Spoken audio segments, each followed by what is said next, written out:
المؤلف رحمه الله تعالى ونفعنا بعلومه في الدارين آمين.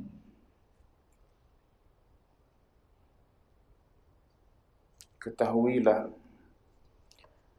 bahawa setiap kali orang sufi memperbetulkan ilmunya terhadap Allah Ta'ala dan setiap kali amalannya bertambah, maka semakin halus dan bertambah teliti taubatnya. Tuan-tuan muslimin, muslimat sedang jemaah yang dirahmati Allah sekalian, alhamdulillah, pertama dan selama-lamanya kita panjatkan setinggi-tinggi puji syukur pada Allah dengan izin taufik hidayah Allah Subhanahu wa taala. Pada malam ini kita sambung lagi bacaan kitab Haqa'iq 'anit Tasawuf karangan Syekh Abdul Qadir Isa rahimahullahu taala. Kita masih lagi sedang melihat berkenaan dengan suatu perkara penting yang wajib atas kita sebagai mukallaf yang akil lagi baligh, iaitu bab taubah, bab bertaubat. Dan kita sedang melihat kesan daripada taubat. Kata Syekh, ketahuilah bahawa setiap kali orang sufi memperbetulkan ilmunya terhadap Allah Ta'ala dan setiap kali amalannya bertambah, maka semakin halus dan bertambah teliti taubatnya. Ini sebagaimana yang kita maklum, bila mana bertambahnya ilmu, maka semakin jelaslah kepada kita kekurangan dan kesilapan yang kita lakukan.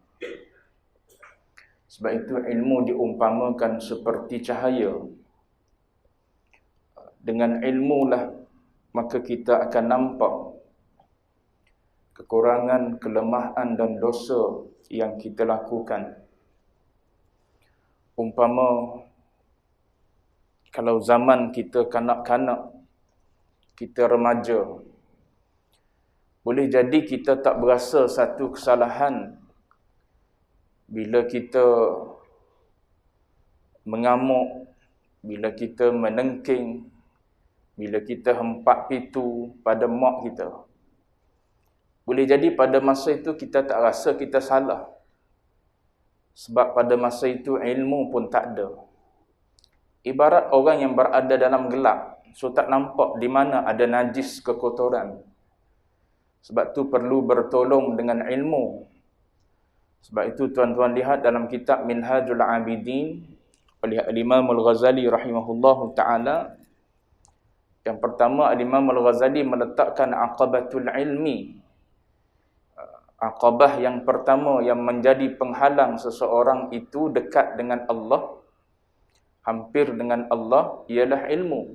Persoalan ilmu, nak memperolehi ilmu itu pun gambarannya seperti mesti melalui aqabah, suatu kesulitan, bukit bukau ranjaunya untuk mendapatkan ilmu.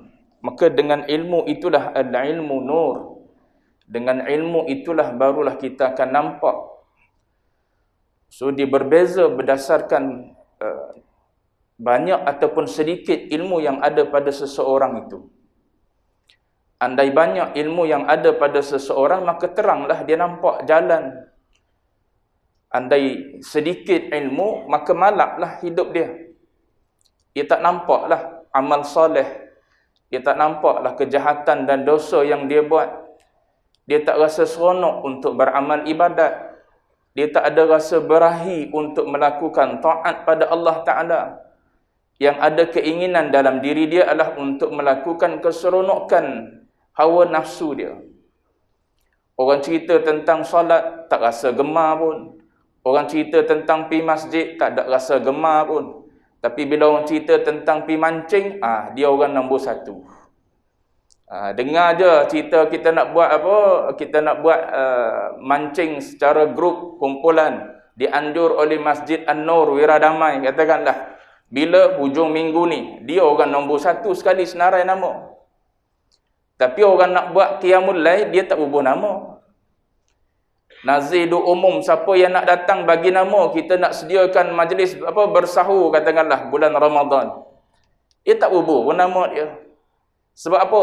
Sebab malapnya ilmu, malapnya cahaya ilmu yang ada pada kita, maka kita tak nampak amal ibadat itu yang menguntungkan kita. Samalah juga dengan dengan contoh yang diberi oleh Syekh Abdul Qadir Isa ini.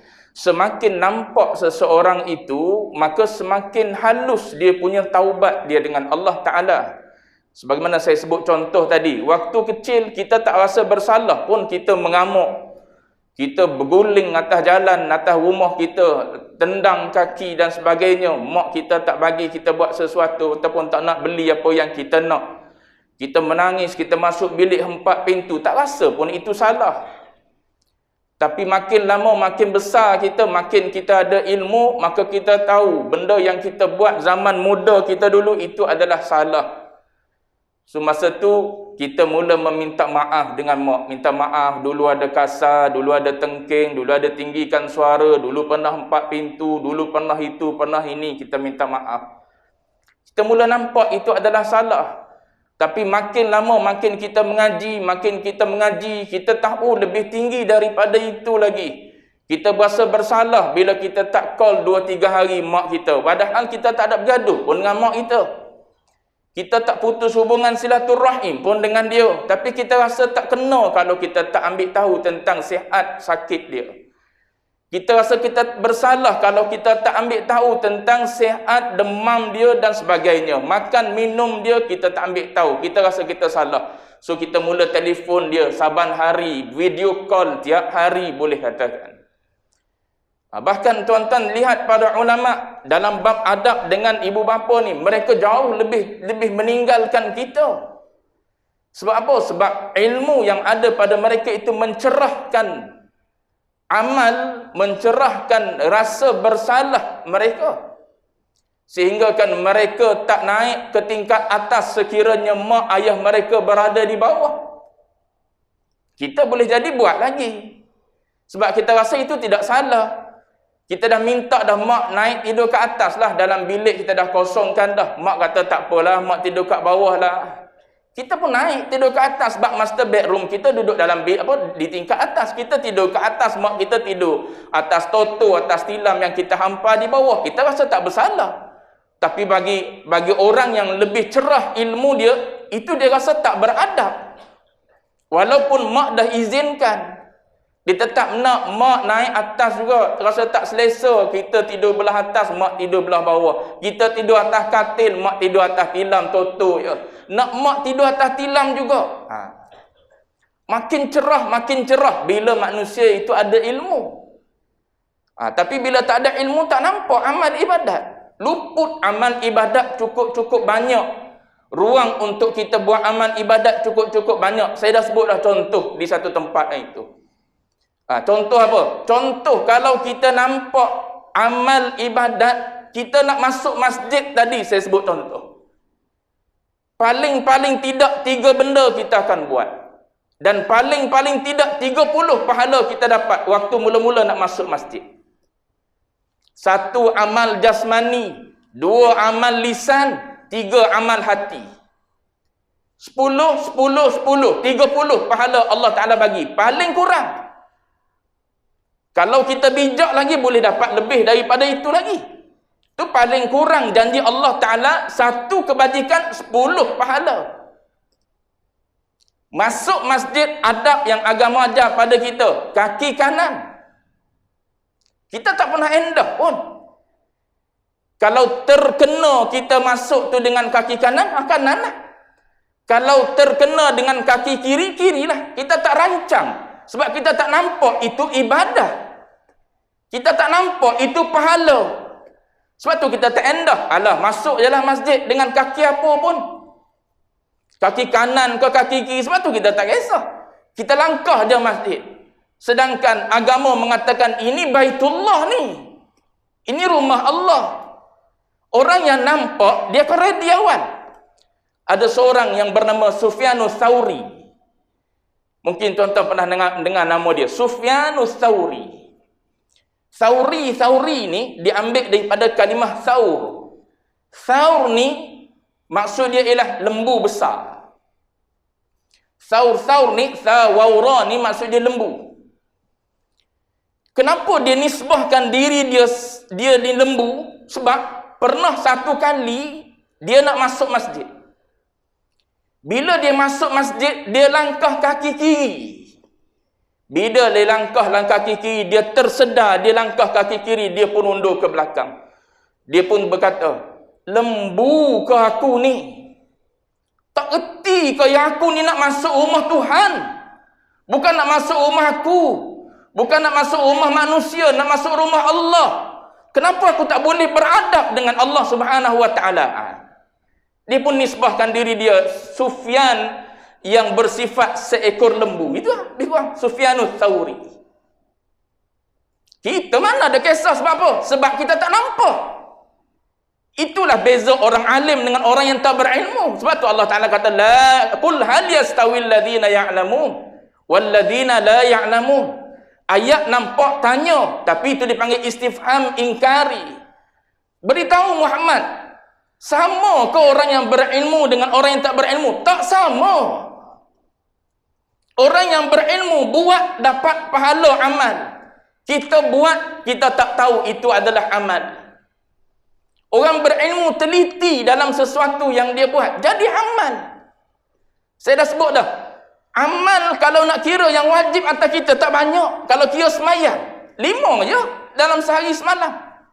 Satu fardu 10 minit ya tuan-tuan semayang tadi berapa minit? Tuan-tuan semayang 10 minit je. Yang tuan-tuan duduk bertahlil tu lagi lama daripada yang wajib lagi. Nak semayang maghrib pula lepas daripada maghrib. Mana ada lagi dah? Tak ada dah maghrib. Kena tunggu isyak lah. Isyak baru semayang pula 4 rakaat. 10 minit pula. Lepas tu lepas isyak, nak semayang isyak lagi. Mana boleh semayang isyak berulang-ulang kali? Isyak hanya sekali je. Lepas tu, bila pula boleh semayang? Subuh nanti. Pukul 6.15 lebih. Lepas tu, antara isyak nak sampai ke subuh tu, apa ibadah yang boleh kita buat? Takkan nak sia-sia umur gitu ya? Takkan nak suruh umur kita habis dengan begitu je. Balik semayang isyak, duduk dalam keadaan tak beramal ibadat. Sedangkan agama ajar pada kita ruang itu banyak ruang ibadat. Hatta kita nak masuk tidur tu pun boleh jadi ibadat lagi. Tidur memang kita diam dah, senyap dah, tapi nak masuk tidur tu jadi ibadat. Kalau kita reti, kita tahu, kita berilmu. Tapi sebab kita tak reti, tak tahu, tak berilmu, masuk tidur macam lembu tidur. Contoh mudah untuk kita nampak. Itu saya sebut contoh tadi. Masuk kaki kanan, pahala. Sebab agama aja. Langkah dia kaki kanan dengan kita tu. Bukan tak sengaja. Dia nak dengan kita tu. Masuk kaki kanan, mulut pun sebut.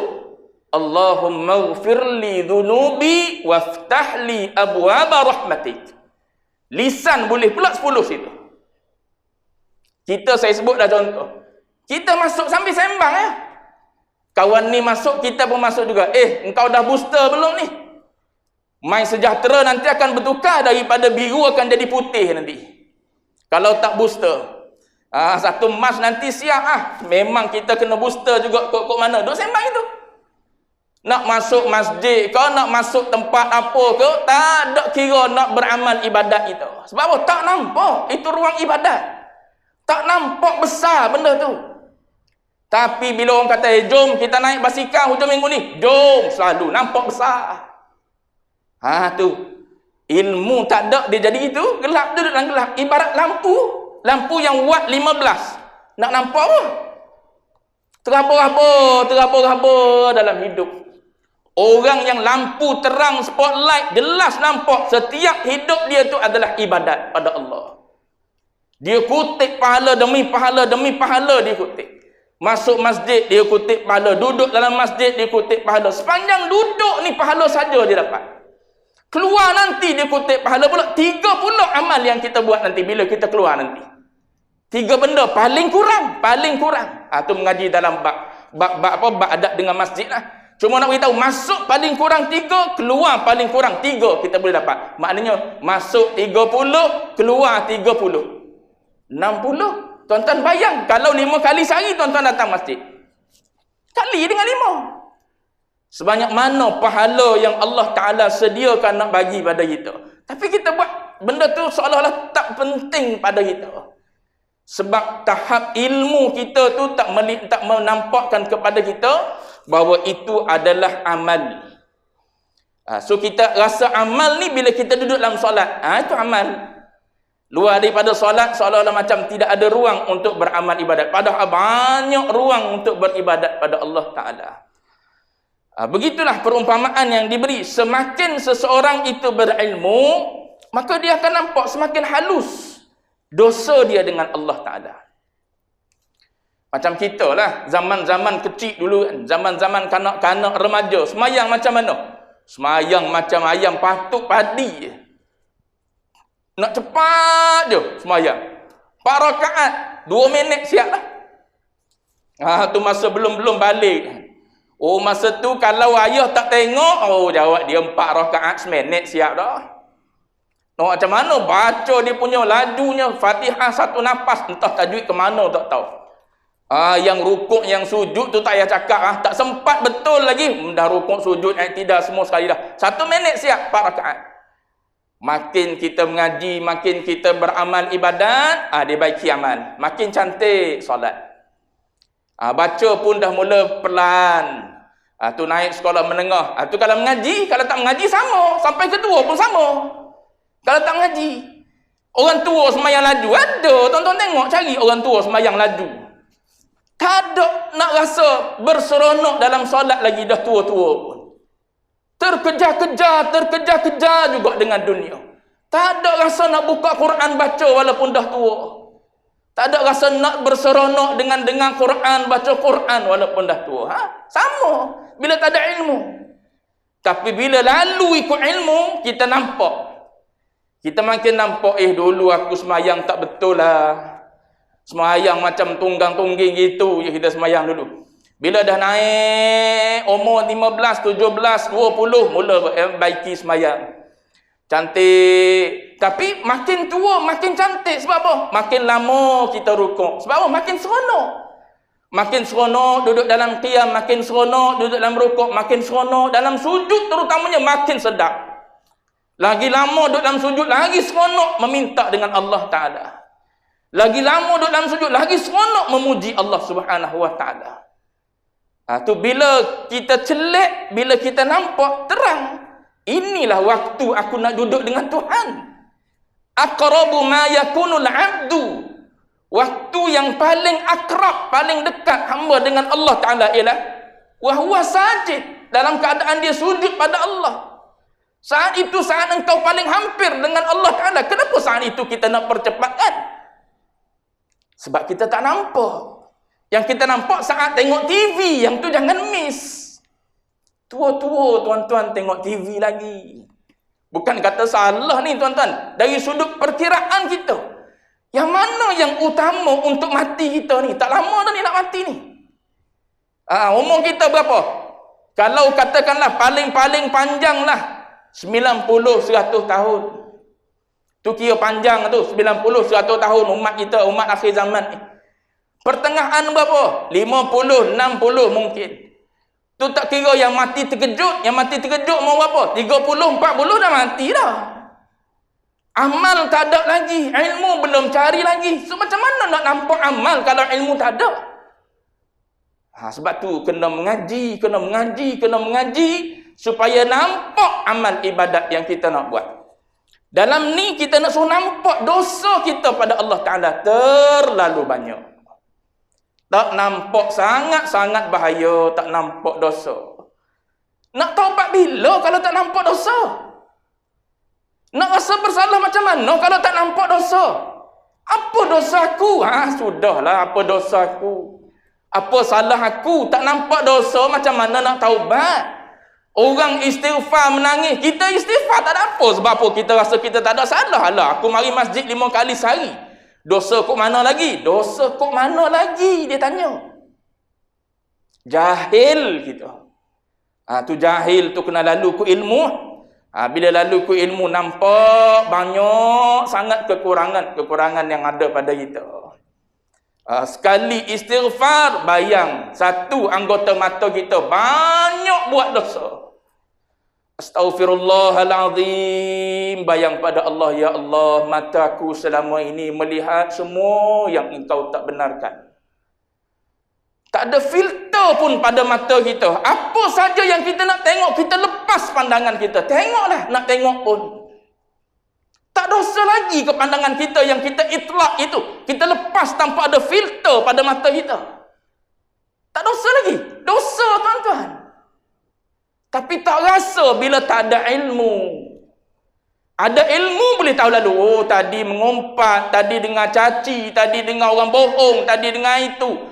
Allah, banyaknya satu hari masuk dalam telinga. Banyaknya masuk dalam satu hari kok mata kita. Macam-macam aku tengok tadi. Janda tak janda, anak dara orang tak anak dara orang. Semua kita sapu. Tak ada filter. Telinga kita tak ada filter. Lisan tak ada filter. Hari ni jari tak ada filter. Orang menulis ikut suka. Dengar satu-satu benda, tulis terus. Belum tabayun lagi, terus tak tulis dah. Tulis bahasa dahsyat-dahsyat, sedap-sedap bahasanya. Tapi tak nampak berdosa. Tu bahaya bila tak kenal. Sebab tu Syekh kata, setiap orang sufi dia akan perbetulkan ilmu dia dengan Allah Ta'ala. Makin dia perbetul, makin dia mendalami, makin dia mengaji, maka makin bertambah, semakin halus, semakin teliti taubat dia. Nak gitu? Lalu ku ilmu, barulah kita tahu, oh ini salah rupanya, salah pada adab dengan Allah Ta'ala. Maka kita akan bertaubat daripada kesilapan dan kesalahan tersebut. Tu macam saya sebut contoh tadi. Kenapa ada hadis Ibnu Majah menyebutkan nak masuk masjid, Allah maghfirli dhunubi. Keluar masjid nanti, Allah maghfirli dhunubi waftahli abwaba fadli. Keluar masuk, waftahli abwaba rahmati. Kenapa nak masuk Allah maghfirli dhunubi? Keluar, Allah maghfirli dhunubi. Minta maaf dengan Tuhan, ya Allah, tempat ni tempat mulia, tempat suci. Aku orang kotor ni nak masuk ke rumah Engkau ni, ya Allah. Tak layak ni, si kotor ni, si pendosa ni nak masuk ke rumah Engkau, ya Allah. Tolonglah, ampun, bersihkan daku. Belum masuk langkah kaki kanan. Keluar nanti Allah maghfirli dhunubi lagi. Sebab apa? Kalau ada saat aku duduk dalam rumah Engkau ni, aku terlalai, aku tersalah, aku tak teradab, tak beradab dalam rumah ni. Tolong ya Allah, maafkan aku saat aku keluar daripada rumah Engkau ini. Allah maghfirli dhunubi. Dengan ilmu nampak, Allah, aku duduk dalam rumah Allah tadi tak ada jaga adab, berguling situ, berguling sini, cakap itu, bercakap ini, sebagainya lah dalam rumah Tuhan. Dosa. Kalau tak dosa besar pun dosa bagi orang yang nampak itu salah. Salah dengan orang besar, salah dengan agung, salah dengan sultan, itu tetap salah. Bagi orang nampak, bagi orang tak nampak, alah tak ada apa. Bagi orang tak nampak, tu nak melalui ilmu. Bila masuk ke ilmu baru nampak Allah banyak cacat celah yang ada pada kita. Masa tu baru datang rasa insaf, rasa nak bertaubat pada Allah Subhanahu wa Ta'ala.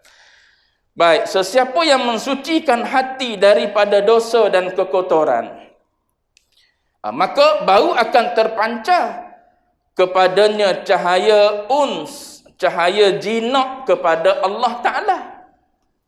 Tu bila hati suci, bersih daripada dosa dan pahala, baru dia datang jinak dengan Allah Subhanahu wa Ta'ala. Datang rasa dekat dan hampir dengan Allah Subhanahu wa Ta'ala. Kan Allah Ta'ala kata, aku wa nahnu aqrabu ilaihi min hablil warid. Dekat kan tu? Macam kita dengan mak kita lah. Walaupun mak kita ni duduk jauh di negeri lain, kita duduk di negeri lain. Kita duduk di Lembah Kelang, mak kita duduk di pantai timur. Tapi sebab kita duduk telefon dia, duduk bercakap dengan dia tiap-tiap hari, kita akan rasa dekat lah dengan dia, rasa jinak. Tapi kalau kita duduk dekat dengan dia, rumah tak jauh pun, dalam 1 kilometer je dengan rumah dia, tapi tak pergi ziarah, tak ambil tanya, jadi jauhlah hati kita dengan dia. Tu dekat hati kita dengan dia, dengan Allah Ta'ala, begitu. Bila jiwa kita dah mula suci, dah mula bersih daripada dosa dan kekotoran, kita akan rasa Allah Ta'ala hampir dengan kita. Dan waktu itulah waktu kita bermanja dan berjinak-jinak dengan Allah ibaratnya.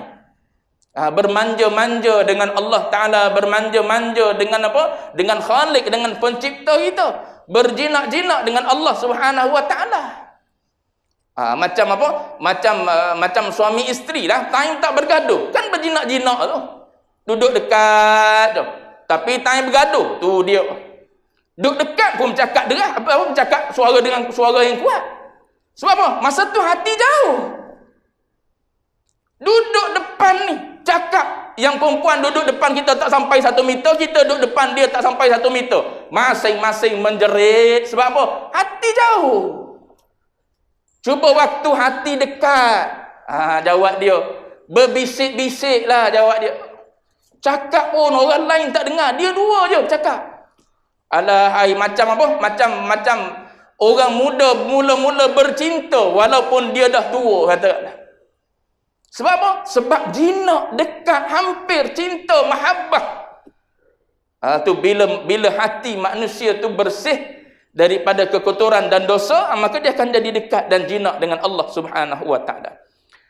Perkara-perkara tersembunyi yang membinasakan dirinya tidak lagi tersembunyi baginya, dan kesucian hatinya juga tidak tercemar ketika itu. Dan kesucian hatinya juga tidak tercemar ketika dia sedih dengan kesilapan. Ini saat jatuh pada dosa. Jatuh pada dosa, agama tak ajar pada kita kecewa. Kecewa ni sebab kita nampak benda tersebut berlaku dengan sebab kita. Kita sendiri yang tak mampu kontrol diri kita. Kita berasa begitu. Sebab tu kita jatuh pada dosa. So kita kecewa. Sedangkan kita tak boleh kontrol diri kita. Bila Allah Ta'ala takdirkan jatuh pada dosa, jatuh pada dosa. Allah Ta'ala ajar, bila jatuh pada dosa, engkau menyesal, patah balik padaku. Itu je Allah Ta'ala ajar. Engkau menyesal atas kesilapan yang kau buat, kemudian kau patah balik bertaubat kepadaku. Bukan yang kau duduk menyesal gitu, duduk dalam keadaan kecewa itu. Sampai nak bunuh diri. Kecewa sebab apa? Sampai peringkat nak bunuh diri. Agama tak ajar gitu. Ada orang boleh jadi, dah aku jatuh pada maksiat tu, biar je lah, teruslah dalam maksiat. Ada juga. Sebab apa? Kecewa. Agama tak ajar kecewa. Agama ajar supaya kita menginsafi, menyesali, balik mula kepada Allah Subhanahu Wa Ta'ala. Sebab tu saya sebut di awal bab taubah dulu, taubahnya ialah rujuk, kembali kepada Allah Ta'ala. Kita pun dengan makna rujuk, Allah Ta'ala pun dengan makna rujuk. Allah Ta'ala kan ada juga ayat Allah Ta'ala, laqad taballahu 'alal mu'minin. Allah Ta'ala menerima taubat orang-orang yang beriman.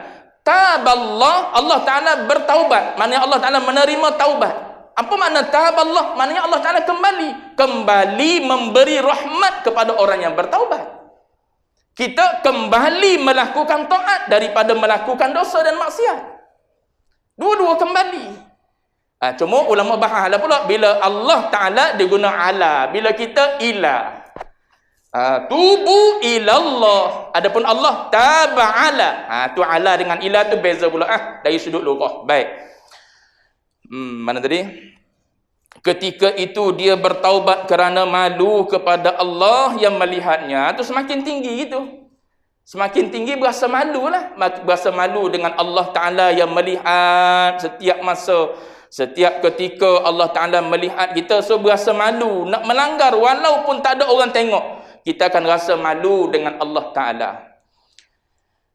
Taubat akan melahirkan istighfar yang banyak. Ini pun satu pendapat. Ada pendapat lain mengatakan, ada juga ulama yang sebut istighfar yang banyak membawa kepada taubat. Itu dua-dua betul.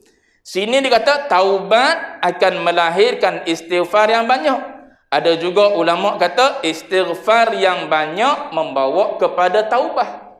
Duduk dalam keadaan istighfar demi istighfar, istighfar demi istighfar, lama-lama dia akan bawa kita kepada bertaubah. Datang rasa menyesal, datang rasa kembali kepada Allah Subhanahu wa taala. Itu dua-dua betul. Malam dan siang. Banyak beristighfar malam dan siang. Ini menyebabkan orang sufi merasa ubudiyah yang sejati serta kekurangan dalam menunaikan hak Allah. Ia merupakan satu pengiktirafan ubudiyah. Ubudiyah ni kehambaan. Serta penyaksian rububiyah. Rububiyah ketuhanan daripada mereka. Golongan sufi membaca firman Allah Subhanahu wa taala dalam kitabnya, faqultu astaghfiru rabbakum innahu kana ghaffara yursilis samaa'a 'alaikum midrara wa yumdidukum bi amwalin wa banina wa yaj'al lakum jannatin wa yaj'al lakum anhara. Surah Nuh, tuan-tuan boleh buka surah Nuh. Maka aku katakan kepada mereka, beristighfarlah, memohon ampun dari Tuhanmu. Nescaya dia akan mengirimkan. Tertinggal situ. Dia tertinggal terjemahan innahu kana ghaffara. Sesungguhnya Allah Ta'ala tu adalah ia maha pengampun. Itu tambahan pada terjemahan. Innahu kana ghaffara. Sesungguhnya dia Allah. Kana adalah ia Allah Ta'ala tu ghaffara. Sangat-sangat pengampun, maha pengampun kita panggil. Bila kita beristighfar pada Allah Ta'ala, janji Allah. Ni janji Allah Ta'ala. Janji Allah. Allah Ta'ala la yukhliful mi'ad. Tak pernah mungkir janji. Nescaya dia, yakni Allah akan mengirimkan hujan kepadamu dengan lebat. Dan memperbanyakkan harta dan anak-anak. Dan mengadakan untukmu kebun-kebun. Dan mengadakan pula di dalamnya untukmu sungai-sungai. Ni janji Allah Ta'ala bila beristighfar. Sebab tu ada beberapa kes yang datang menghadap Al-Hasanul Basri. Seorang datang tak ada anak, seorang datang kemarau, seorang datang rezeki sempit, seorang datang masalah itu ini dan sebagainya. Semua penawar yang diberi oleh Hasan Basri, kalau tak silap saya kisah dia. Semua Hasan Basri kata balik istighfar. Yang ni pun balik istighfar. Yang ni balik istighfar, balik istighfar. Anak murid Hasan Basri tanya, kenapa Syekh setiap orang yang bermasalah ni Syekh bagi petua satu je, balik istighfar. Syekh kata ayat Quran kan sebut faqultu astaghfiru rabbakum innahu kana ghaffara. Orang yang kemarau ubatnya istighfar. Orang yang rezekinya sempit ubatnya istighfar. Orang yang tak dapat anak rezekinya istighfar. Tu Allah Ta'ala sebut lagi kebun-kebunnya tak menjadi dan sebagainya, ubatnya istighfar. Sungai-sungainya kering, ubatnya istighfar. Tu andai berlaku di tempat kita, di negeri kita, di negara kita, bala-bala macam ni istighfar. Kerana apa? Kerana dosa lah tu. Dosa kita rakyat, dosa pemerintah, dosa masing-masing lah. Masing-masing kita ada dosa. Bukan masa untuk tuding jari. Masing-masing kita ada dosa. So kemarau datang berpanjangan. Masing-masing kita ada dosa, tak istighfar. Sebab tu rezeki kita jadi sempit, bala datang ke tempat kita dan sebagainya. Semua disebabkan oleh dosa. Istighfar kata Allah. Allah Ta'ala sendiri bagi penawar. Tak percaya lagi. Allah Ta'ala sendiri yang bagi petua ni. Tengok. Mana tadi? Ayat lain lagi. Innal muttaqina fi jannati wa uyun. Sempat tidak tahu nak habiskan. Innal muttaqina fi jannati wa uyun akhidina ma atahum rabbuhum innahum kanu qabla dhalika muhsinin kanu qalilan minal laili ma yahja'un wa bil ashari hum yastaghfirun. Yang ni surah Adz-Dzariyat ayat 15 hingga 18. Sesungguhnya orang-orang yang bertakwa berada di dalam taman-taman syurga dan di mata-mata air sambil mengambil apa yang diberikan kepada mereka oleh Tuhan mereka. Sesungguhnya mereka sebelum itu di dunia adalah orang-orang yang berbuat baik. Mereka sedikit sekali tidur di waktu malam dan di akhir malam waktu sahur mereka memohon ampun daripada Allah Ta'ala. Ini kalau kita bangun sebelum masuk waktu subuh, tak tahu nak buat apa, istighfar. Ayat Quran ni nas ni jelas sebut wabil asharihum yastaghfirun. Pada waktu sahur mereka beristighfar. Dalam surah dalam ayat cerita tentang Nabi Allah Yaqub alaihissalam kan, dia kata apa? Anak dia minta supaya ayah dia tolong minta ampun pada Allah bagi pihak mereka. Apa dia jawab? Sanastaghfiru lakum rabbi. Diguna sanas. Sasa ni bahasa Arab bila masuk pada fi'il mudhari' menunjukkan akan. Aku akan beristighfar, aku akan tolong minta ampun bagi pihak engkau. So, kenapa dia kata aku akan minta ampun? Kenapa tak terus istighfar? Ulama kata kerana dia nak beristighfar pada waktu sahur. So, wabil ashari hum yastaghfirun. Tu orang-orang ni, orang-orang yang nanti di akhirat nanti duduk dalam syurga, akhidina ma atahum, sedang menikmati apa yang Allah Taala janjikan kepada mereka ketika di dunia dulu.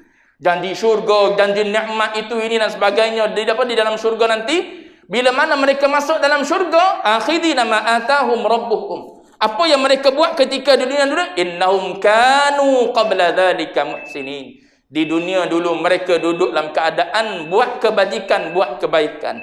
Kanu qalilan minal laili ma yahja'un. Antara yang mereka buat lagi, pada waktu malam mereka mensedikitkan tidur, iaitu mereka bangkit pada sepertiga yang terakhir daripada malam.